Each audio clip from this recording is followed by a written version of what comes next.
Yeah, what is going on out there? First of all, subscribe to my channel. Like, comment, share, holla at me, and all that. You know what I'm saying? This is Loch. Online, I'm known as Loch121. That's LOCH121. Follow me everywhere. Check out the links in my description where I have my music videos, and other recaps and other stuff like that and whatnot. Man, this episode was crazy of Game of Thrones. Game of Thrones, Season 7, Episode 3, Stormborn. This was a great episode, actually. Not actually, like it's rare, but this was a great episode.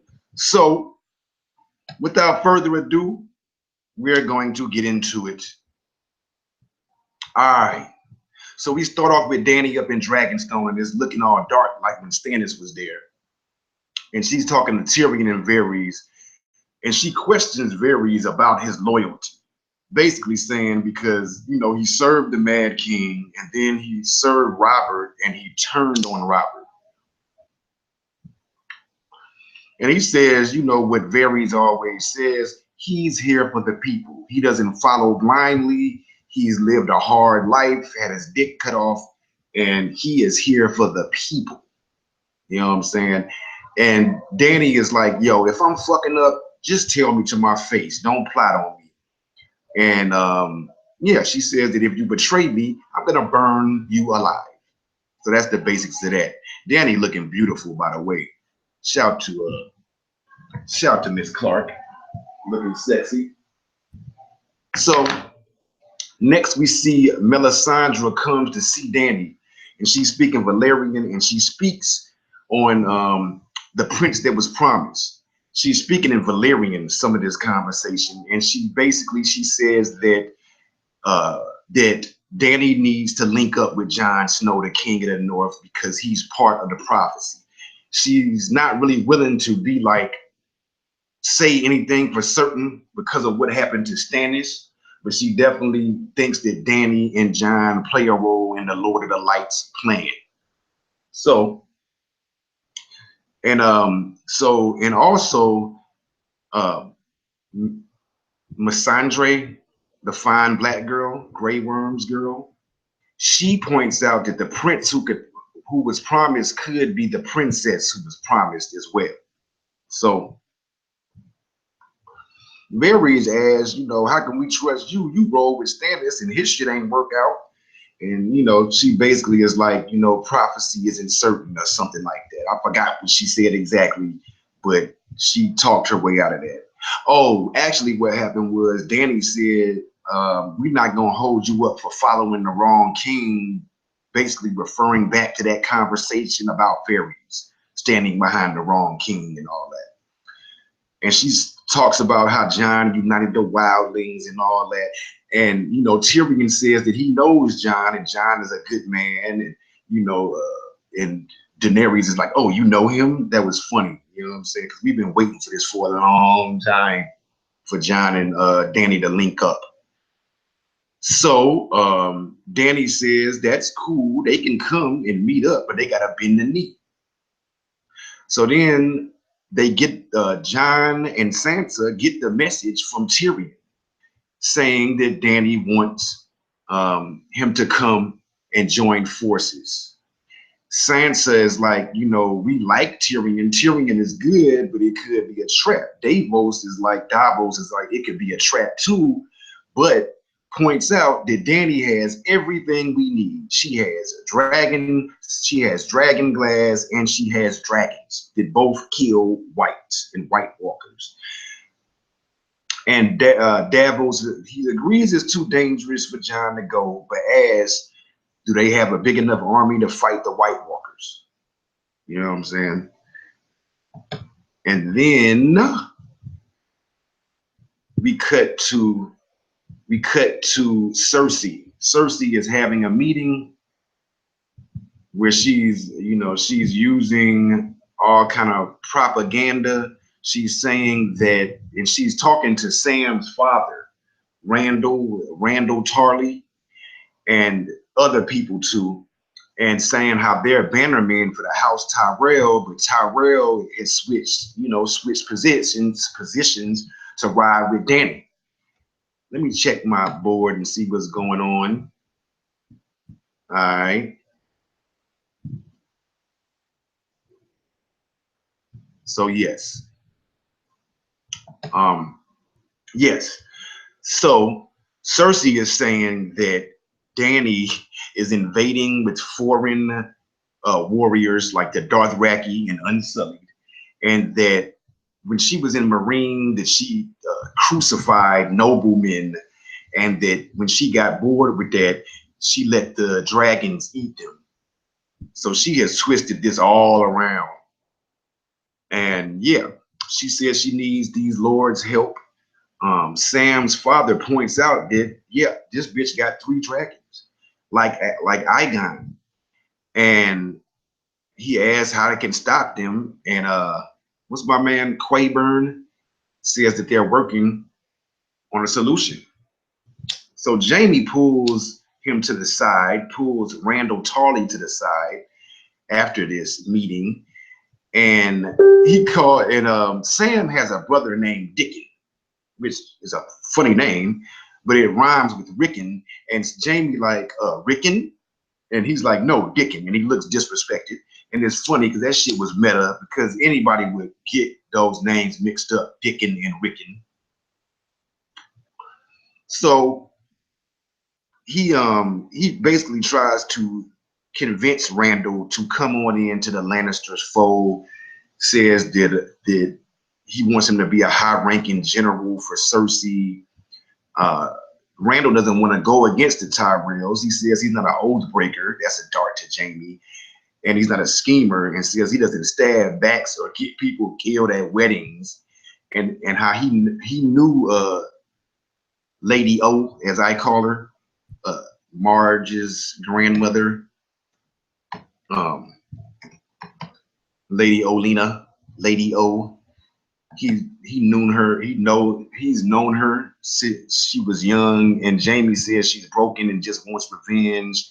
And he asks, will you fight with the Lannisters or savages and eunuchs and whatnot? So yeah, and he says he'll make Randall the ward of the South if he comes on in to the fold. So you see Jorah, Sam, and the Meister talking about how Shireen got cured. Sam points out that Shireen, Stannis' daughter, got cured of grayscale. You see Jorah, the grayscale is on his arms, it's on his back and chest, and basically the dude tells him that no, you can't cure this, and that if he was a regular person, then he would just be sent away. But because he is a knight, he has a choice of another day. And then Jorah looks at his sword like this is an offer to commit suicide for Jorah, basically. And yeah, they send most people to Valyria. That's the place where they send the stone men. And he says that he will be insane in 6 months, but has probably years to live, but his brain will be taken over in about 6 months. Sam asks, if he should send word to his family, and he says no. He tells him his last name is Mormont. And, Jorah's father was the Lord Commander of the Night's Watch, and Sam knew him. So, he notices that name. He definitely picks up on that name. And so next up, we see Qyburn takes Cersei to a room, I guess like a dungeon basement kind of thing. And this is where the dragons, the Targaryen dragon heads, are kept. They were in the throne room, but Cersei said it made Robert feel small, and she believes he brought his hoes down there too. Valerian, the Dread, was the biggest dragon that Aegon rode, and it also forged the Iron Throne and made the 7 kingdoms yield. Quayburn says it's powerful but not invincible. And then he shows Cersei this big crossbow. Cersei pulls the trigger, the arrow goes right through the eye in the skull of this dragon. The eye is the weakness of the dragon. So Yara is ready to take King's Landing. Tyrion says tens of thousands would die. Ilaria says, Tyrion, you're acting like a pussy. And he says, you know, we don't poison girls. Going back to his niece. Ilario says she's mad Oberyn died for Tyrion. So then Dany says she doesn't want to be the queen of ashes. Lady Olena points out that Marge was nice and is ashes. And she says people must fear her. She says she won't attack King's Landing, but she will lay siege around it and stop supplies from getting in there, stop food and whatnot. But Tyrion points out they won't use the foreign army. It should be Westeros people to actually take over King's Landing. So Tyrion says the Gravejoys will escort the Dornish home to get their army, and then they'll link back up with the Tyrells, and the Dornish and Tyrells will attack King's Landing with their big armies together. So it will be Westeros people and not foreign people. So Lady O is like, oh, so the plan is just to use our army. And then he says, nah, because the Unsullied will be taking over Casterly Rock, where the Lannisters' gold is. I'm wondering, I guess the Dothraki will be with them, I guess, because he didn't say specifically the Dothraki would be with them. So Yara is like, yeah, she with it. Dorne agrees, Lady O agrees with a head nod, and we ready to ride on Cersei Lannister. Dany has a little private meeting with Lady O, and she says basically that she knows that she hates Cersei more than she loves Dany. And Lady O says that she's known many clever men and outlived them all because she ignored them. And she says that, you know, that she asked Dany if she's a sheep, and she says no. She's a dragon. And she says, you know, the other lords are sheep and you're a dragon, be a dragon. All right. Next, we got Grey Worm and Missandei fucking. And she looks so sexy naked.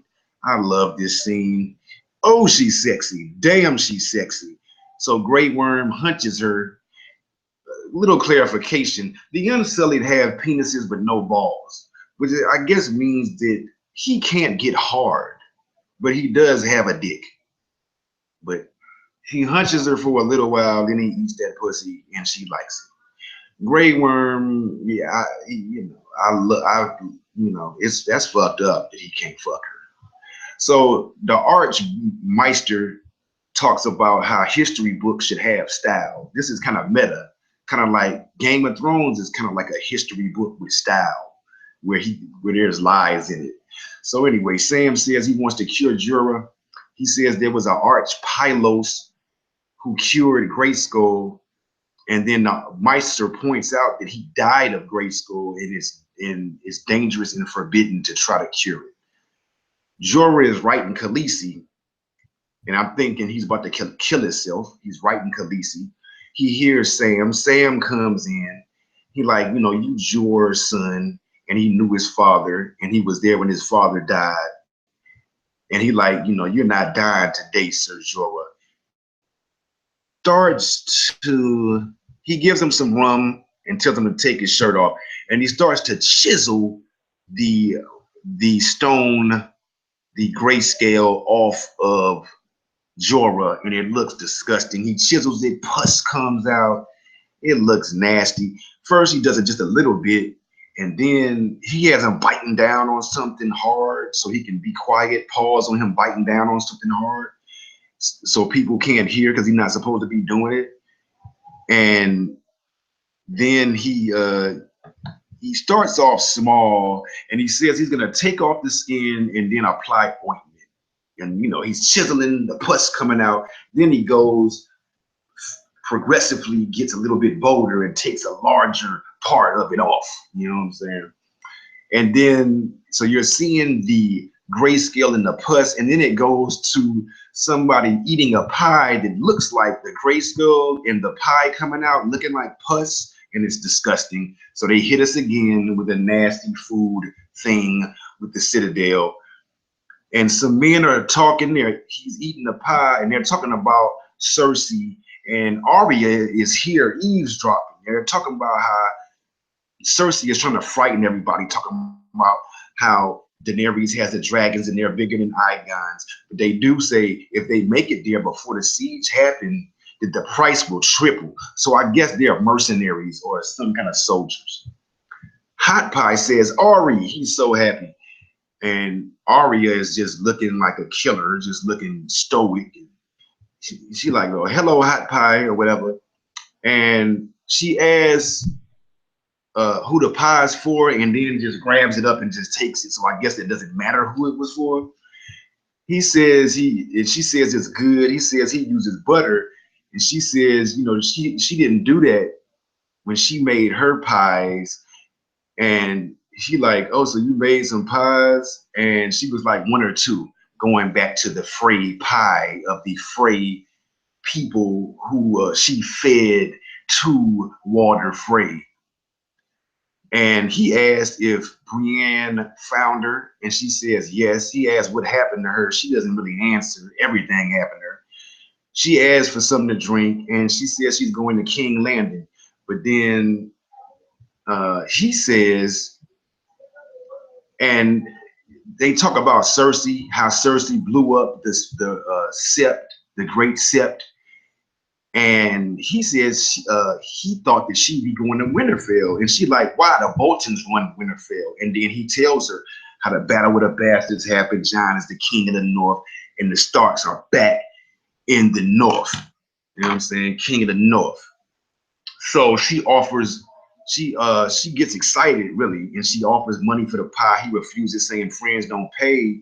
And says, I can't believe I thought you were a boy. You're actually pretty. And she says, thanks. And she says, don't get killed.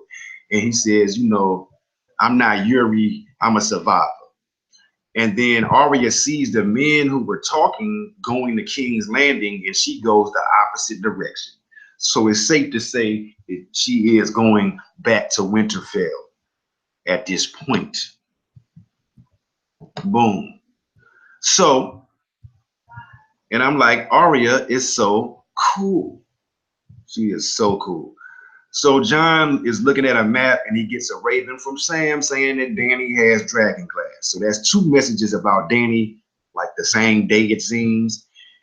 And he has a meeting with the North and explains the situation, how Dragonstone sits on a mountain of dragon glass. And he says that he's going to link up with her, and then, people are getting mad or whatever. He said, he says he's going to accept to see Dany, and says we need the dragon glass and we need allies, and says we don't have the numbers, and she has dragon fire. Sansa points out that the Mad King killed their grandfathers and says it's a trap. Says, and then the guy from the Vale says he doesn't. Oh, before the guy from the Vale talks though, Sansa says she does trust Tyrion. Then the lead guy from the Vale says Targs and Lannisters can't be trusted, and even Lady Mormont ain't with it. She says we need the king in the north. And then he says, he didn't even want to be king, but he accepted it because the north is his home. But he says the odds are against them, and he says, they can't fight these White Walkers alone, and he has to take the risk. So Sansa, she beefing, talking about you should send somebody else. You abandoned in the north, and he says he's not abandoned in the north. He's leaving it in good hands. And she's like, who? And he's like, yours, bitch. And then she just shut the fuck up. That's how you shut a bitch up. So yeah, she looking low key happy, like she wanted that power, and that shut her all the way up. He goes down to the crypts, you know, where they keep all the kings of the north, you know, the dead ones, and Littlefinger is down there, and he says that he delivered Ned's bones. Irony, because he helped to catch Ned, and he says give Tyrion his best. That's funny. He claims that he was sorry Ned died and says he loved him and Cat, and says, you know, how Cat didn't really like Jon. It says Jon was underestimated as a bastard, but look, here he is, you know, the survivor and the king of the north. And he says that Jon says that Littlefinger doesn't belong down there. And he says that he has nothing to say to you. He says, you know, and then he says he's not Jon's enemy, and that he loved Sansa and he loved his mother. And then Jon chokes the fuck out of Littlefinger and says, talk to my sister and I'll kill you myself. Shout out to Jon's coat for being dope as shit. So then you see Jon get on his horse and he's leaving, and he waves to Sansa, and then you see Littlefinger looking mad, and he watches Sansa, and she doesn't really see him. You know what I'm saying? Sansa looks a little bit stressed, but she probably is loving the fact she got power now. So then we see Arya in the woods. She gets surrounded by wolves, and then there's a wolf that appears to be Nymeria, and Arya puts her sword down, and she's like, and Nymeria, the wolf, the dire wolf, she calms down, stops growling, because they was growling and everything, and she calms all the way down and looks like she recognizes Arya. And Arya tries to get and says basically, I'm going back to Winterfell, come with me. And the dire wolf turns around and just bounces out. Now, at first, I didn't realize this was Nymeria because Arya says that's not you. So I thought that meant that wasn't her. But actually, she was referring to season 1 when she had a conversation with Ned. This was pointed out by After Show, by the way. I didn't just pick this up. That when Ned said, you know, you'll grow up to be somebody's wife and have kids, and she was like, that's not me. So she's saying that Nymeria is wild like her, and coming back to be her pet is not her anymore. But yeah, Arya and Nymeria are not the same. They're both at this point feral, wild wolves who are part of their own pack. She's a faceless man. She's technically part of another pack, but she's also part of the Stark's pack. So Nymeria and Arya are kind of the same. We see the sand snakes. They talking about killing different people. One wants the mountain, yada yada, and they're making fun of one of them who keeps on talking about her mama. I didn't realize that only one of those chicks is the daughter of Valeria. The other ones are just Oberyn's daughters. So anyway, Ilaria and Yara are talking, and Ilaria is having Theon get her drinks, and Yara is like, he's not a servant. And then, you know, she like, you know, basically, what is he gonna do? And Yara says he'll be an advisor and a protector.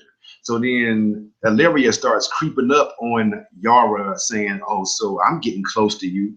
And, you know, what is he gonna do about it? And this was really disgusting because that's his sister. So y'all are trying to get freaky in front of this nigga's sister. And it's just more Theon being punished for being Theon. So, but what's funny, so Ilaria kind of opens up Yara's legs and it's kind of playing with her, kissing her, whatever. But Yara gives a shack shrug, like, I don't know, the hoes love me. And Theon is about to leave, and then boom, some shit fucking hits the ship, and you know it's Euron off the rip. And Euron's ship is scary. This scene looks scary. He comes down on a fucking big ass claw that just comes down and crushes some dude. And Euron is popping. Everybody is fighting. Everybody was kung fu fighting. Euron, he got a battle axe. He is fucking people up. So the Sand Snake that said that she'll kill the other two, that's Tyrene. That's Alario's daughter. Yara sends her to go help Alaria. She goes to where she is and gets surrounded by men.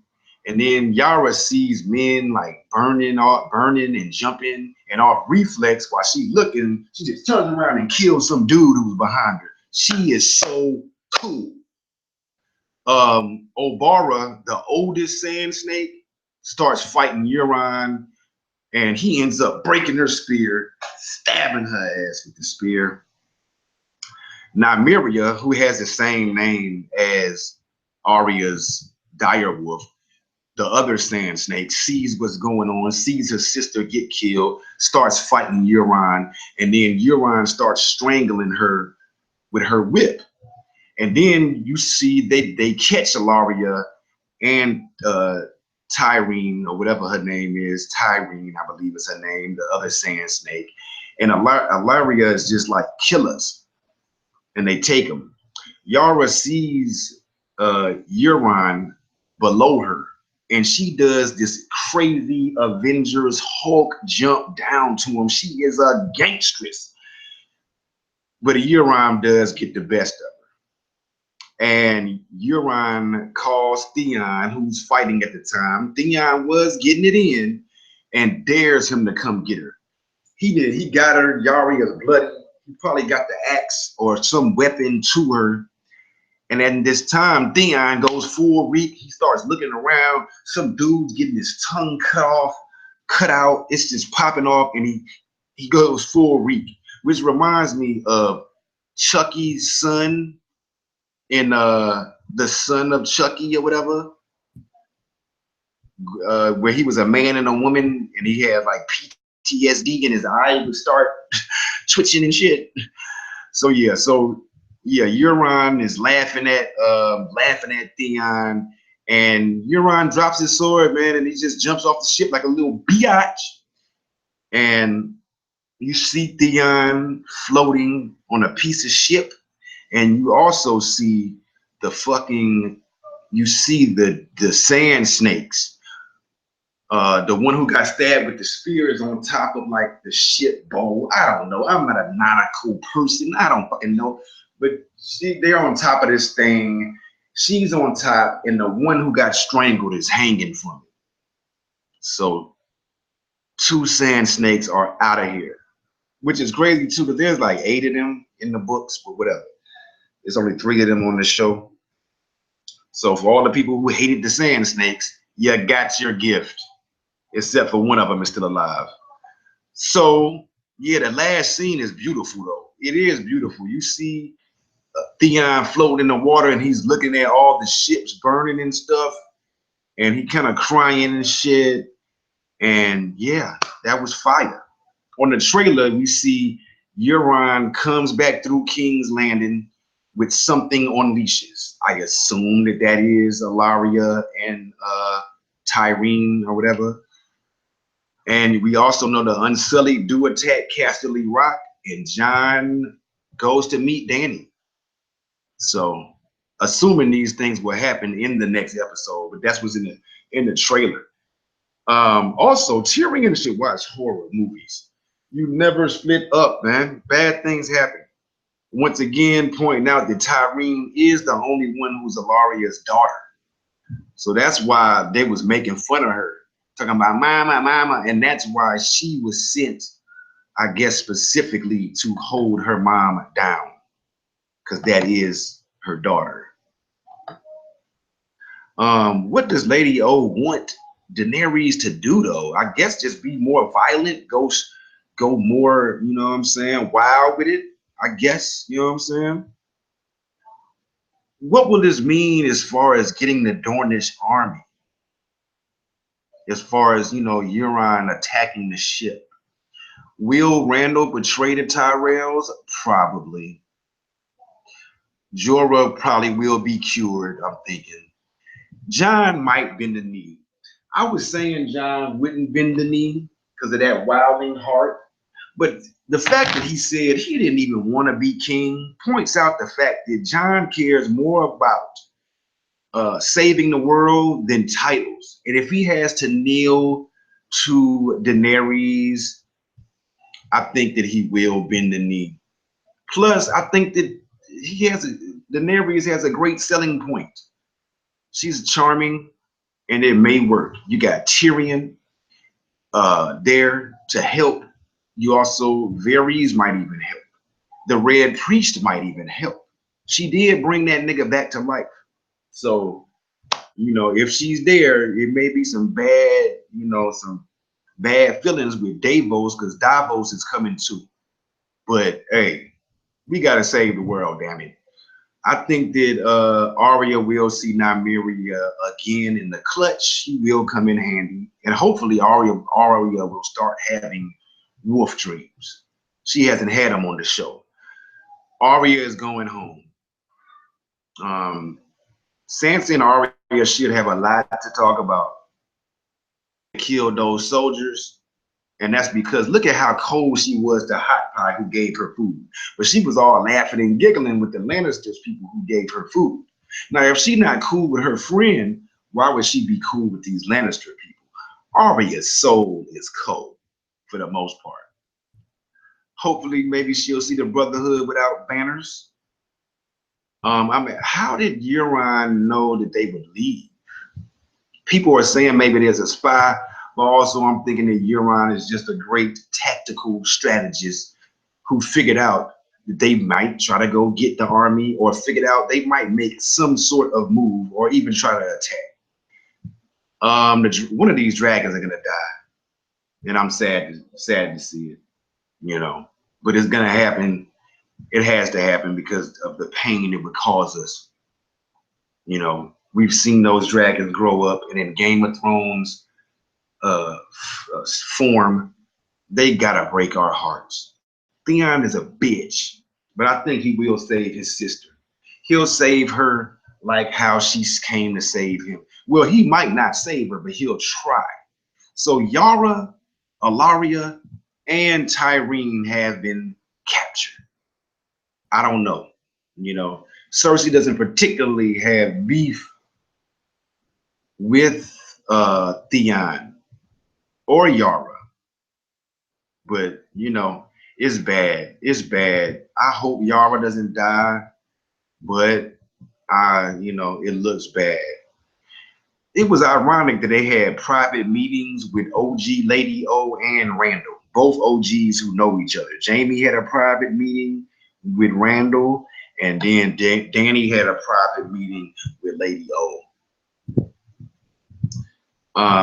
Mel, the Red Priest, is a lot more careful with prophecy ever since Stannis. But I think that she does think Jon is the prince that was promised.